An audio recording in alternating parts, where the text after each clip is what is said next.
नमस्कार दोस्तों, मैं ज्योतिष गोपाल आज आपको अल्प आयु योग बताता हूँ। अल्प आयु योग और एक्सीडेंटल योग, ये दोनों प्रकार के योग होते हैं। हम अपने कुंडली में स्वयं देख सकते हैं।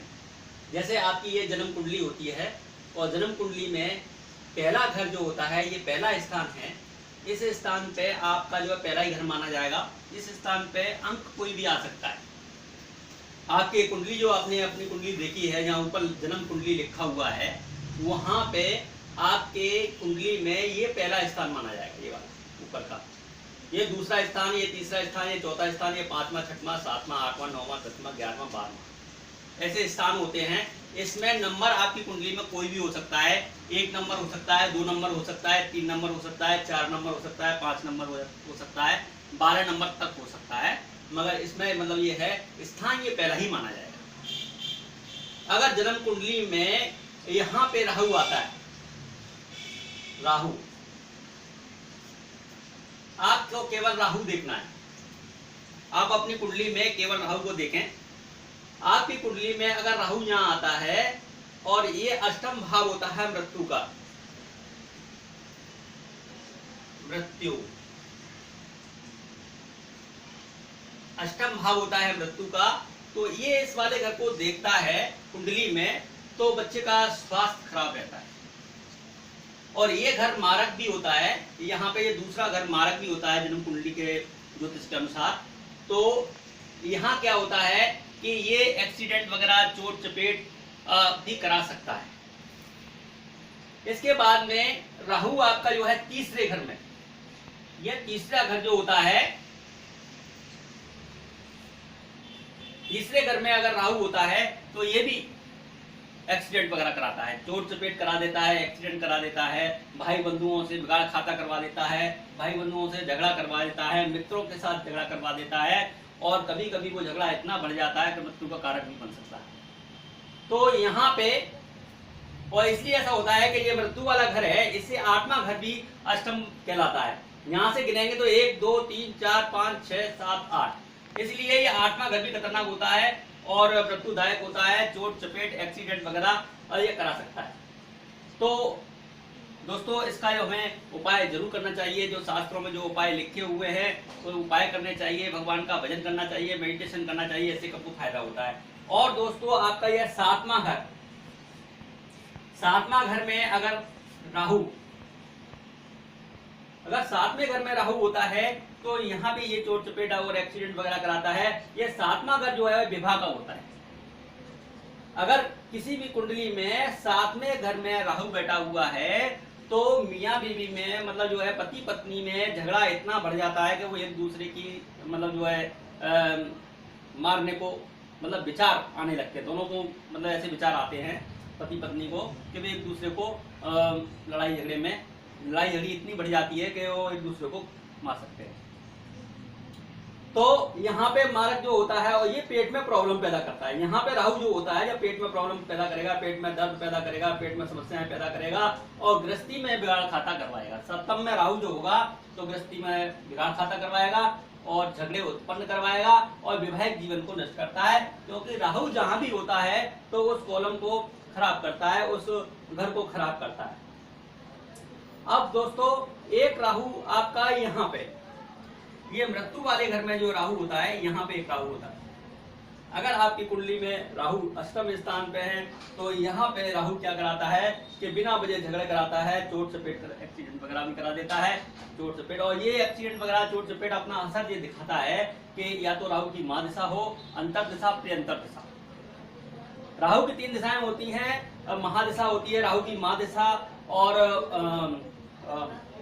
माँ दिशा, और अंतर दिशा और प्रियंतर दिशा।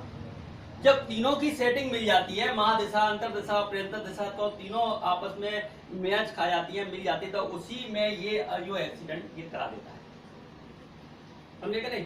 दूसरा, हम अल्पायु योग इस तरह देखते हैं। हमारा ये सूर्य और चंद्रमा, सूर्य और चंद्रमा के जो एक नजर और मारते हैं कि जहां पे हमारा सूर्य और चंद्रमा अगर कमजोर होता है तो योग कम हो जाता है। अगर हमारा सूर्य की पोजीशन अच्छी है तो राहु का प्रभाव ज्यादा नहीं पड़ेगा और हमारा जो है चंद्रमा और सूर्य की पोजीशन अच्छी है तो ये प्रभाव ज़्यादा नहीं असर डालेंगे। अगर सूर्य और चंद्रमा दोनों ही कमजोर हों और ये भी मतलब इस जगह पे बैठे हों तो हमारे जो है लाइफ में ऐसी परेशानी आ सकती है। तो इसलिए दोस्तों कहते हैं कि राम भक्ति नासे सब रोगा, महामृत्युंजय मंत्र का जाप करें और भगवान का भजन करें, मेडिटेशन वगैरह करें, ध्यान वगैरह करें, तो इससे हमारे जो आने वाले हैं जो कष्ट हैं वो हट जाते हैं। गीता में लिखा है कि जो भी जन्म कुंडली में जितना भी जो कुछ होता है तो वो हमारे पिछले जन्म का प्रभाव होता है। वो ग्रह नक्षत्र उसी हिसाब से हमारे जीवन को चलाते हैं।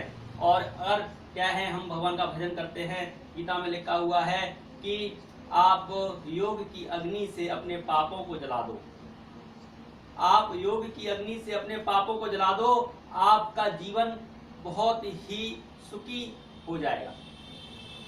तो इसलिए दोस्तों आप योग की अग्नि, ध्यान, मेडिटेशन, योग, मंत्र जाप, ये सब योग की अग्नि है और इससे हमारे जो है पाप हैं वो जल जाते हैं और हमारा जीवन अच्छा हो जाता है।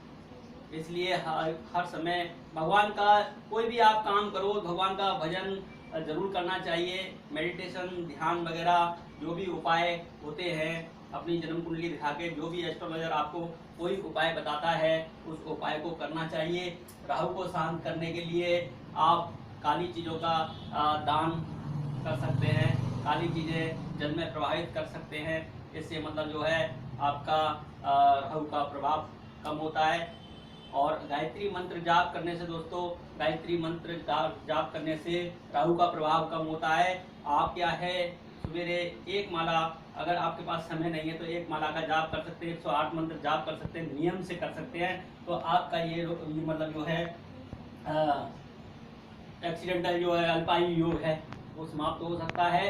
क्योंकि रोज नियमित रूप से मतलब गायत्री मंत्र जाप करेंगे तो कोई भी मंत्र 1 लाख की क्वांटिटी होती है कम से कम, तो वो प्रभावित होता है। जैसे 1 लाख मंत्र है, अभी बहुत से लोग कहते हैं कि हम थोड़ा सा जाप कर लेते हैं, थोड़ा सा जाप करने से ये दोष नहीं कर सकते।